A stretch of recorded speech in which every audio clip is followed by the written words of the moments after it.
আমারে বাবা এসেছে। ওরে বাবা এসেছে, বাবা এসেছে। আর তুমি কি বাবার কাছে যাবা? বাবা ঘুমাচ্ছে তো।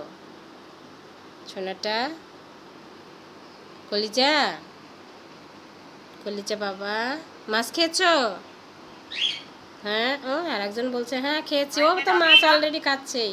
দেখো দেখে আসো, দেখো ও কিভাবে মাছ খাচ্ছে। দেখো এ হচ্ছে চিংড়ি মাছ, এগুলো ও টোকাই টোকাই খেয়েছে। আর চিংড়ি মাছের এই যে খোসা মাথায় যে এখানে আছে, এগুলা বসে আরামসে ও কুলার পরে বসে বসে খাচ্ছে।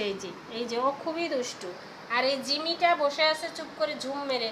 জিমির আজকে ঠান্ডা লেগেছে। জিম, রাত্রেবেলা হচ্ছে তুমি একদম ফ্যানের নিচে ছিলা, তোমাকে উপর থেকে কাপড় দেওয়া হয়েছিল না, এই জন্য হচ্ছে জিমের ঠান্ডা লেগেছে, বুঝছো? হ্যাঁ বাবা। হ্যালো মাম্মা, মামাকে ফোন দিচ্ছিস? হ্যাঁ হ্যাঁ, মামাকে ফোন দিচ্ছ?